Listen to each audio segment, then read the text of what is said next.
Assalamualaikum warahmatullahi wabarakatuh. Perkenalkan, nama saya Asolihat. Saya mahasiswi dari STKIP Setiabudi Rangkas Bitung, Program Studi Pendidikan Bahasa Indonesia. Video kali ini saya buat untuk memenuhi UAS mata kuliah morfologi. Nah, pada kesempatan kali ini saya akan membahas terkait kata dalam morfologi. Untuk mengetahui apa sih kata dalam morfologi itu, yuk simak videonya sampai selesai. Kata adalah satuan bahasa yang memiliki makna. Kata memiliki deret huruf yang diapit oleh dua buah spasi. Menurut KBBI, kata adalah unsur bahasa yang diucapkan ataupun dituliskan sebagai bentuk wujud dari perasaan ataupun pikiran yang diucapkan oleh manusia dalam bahasa sehari-hari. Nah, yang selanjutnya ada bentuk-bentuk kata. Bentuk kata terbagi menjadi dua. Yang pertama kata dasar dan yang kedua ada kata turunan. Kata dasar adalah kata yang sangat sederhana yang belum memiliki afiksasi, reduplikasi, ataupun penggabungan. Kata dasar ini memiliki dua buah suku kata. Misalnya rumah, lari, pergi, duduk, dan lain-lain. Yang selanjutnya ada kata turunan. Kata turunan adalah kata yang telah berubah karena mengalami proses afiksasi maupun penggabungan ataupun reduplikasi. Kata memiliki batasan-batasannya tersendiri. Yang pertama, bahwasanya setiap kata memiliki urutan fonem yang tetap, artinya tidak bisa berubah ataupun digantikan oleh fonem lain. Misalnya kata sikat. Sikat terdiri dari 5 fonem. Yang pertama S, I, K, A, T. Nah, kata sikat ini tidak bisa dirubah menjadi S, K, A, T, I. Nah, batasan yang kedua adalah bahwasanya setiap kata memiliki kebebasan untuk berpindah tempat dalam struktur kalimat. Misalnya, buku itu dibaca nenek kemarin. Nah, dalam batasan yang kedua ini, kata dapat berpindah-pindah tempat. Contohnya menjadi kemarin nenek membaca buku itu. Proses pembentukan kata terjadi menjadi dua bagian. Yang pertama secara inflektif dan yang kedua secara derivatif. Yang pertama secara inflektif, yaitu proses pembentukan kata yang terjadi karena adanya afiksasi yang menyebabkan adanya pembentukan kata lain dan mereka masih memiliki kelas kata yang sama.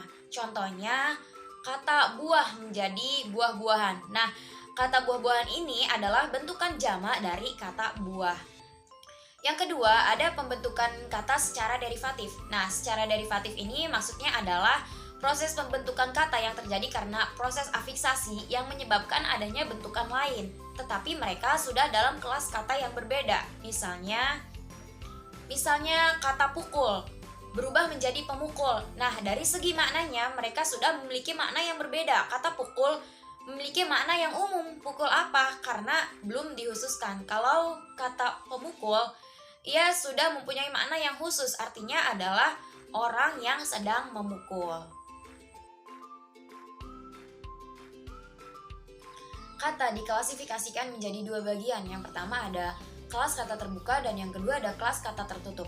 Kelas kata terbuka adalah kelas kata yang struktur katanya dapat berubah, baik itu berkurang ataupun bertambah, sesuai dengan kondisi sosial budaya yang ada dalam masyarakat penuturnya. Yang termasuk ke dalam kelas kata terbuka ini adalah yang pertama, kata kerja, kata sifat, dan kata benda. Verba atau kata kerja adalah kata-kata yang menyatakan suatu perbuatan atau tindakan, proses, gerak, keadaan, atau terjadinya sesuatu.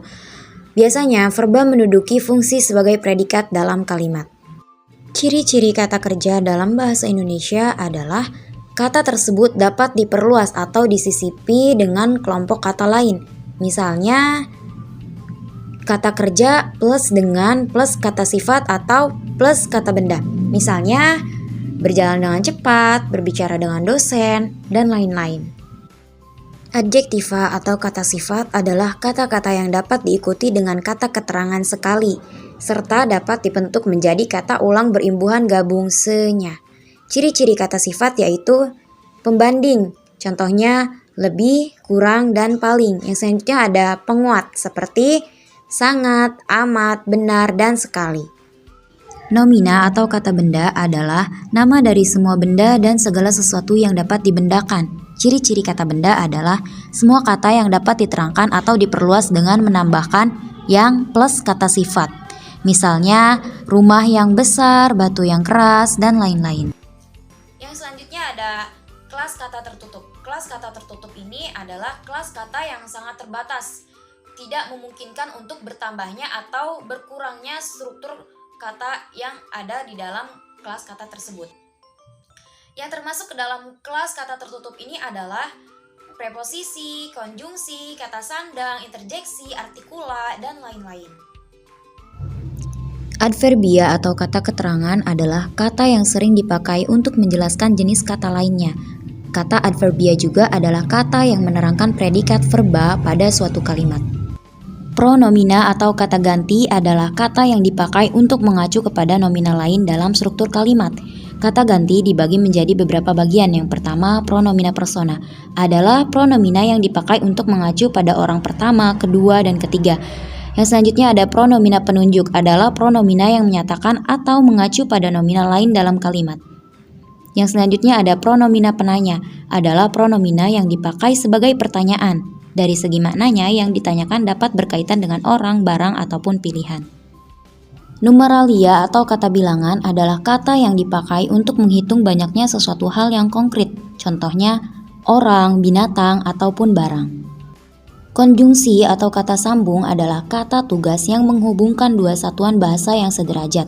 Misalnya kata dengan kata, frasa dengan frasa, klausa dengan klausa, atau kalimat dengan kalimat. Kata konjungsi ini terbagi menjadi beberapa bagian. Yang pertama, konjungsi koordinatif, konjungsi korelatif, konjungsi subordinatif, dan konjungsi antar kalimat. Preposisi atau kata depan adalah kata yang selalu berada di depan kata benda, kata sifat, ataupun kata kerja. Artikula atau kata sandang adalah kata tugas yang membatasi makna nomina. Dalam bahasa Indonesia ada 3 jenis artikula, yaitu artikula yang bersifat gelar, artikula yang mengacu pada makna kelompok, dan artikula yang menominalkan. Interjeksi atau kata seru adalah kata tugas yang mengungkapkan rasa hati pembicara. Untuk memperkuat ungkapan rasa hati pembicara ini seperti kagum, sedih, dan heran, orang memakai kata tertentu di samping kalimat yang mengandung makna pokok tersebut. Nah, tadi adalah penjelasan dari saya terkait hal-hal yang termasuk ke dalam kata dalam morfologi. Mungkin cukup sekian yang dapat saya sampaikan. Terima kasih, atas kekurangannya saya mohon maaf. Terima kasih. Wassalamualaikum warahmatullahi wabarakatuh. See you.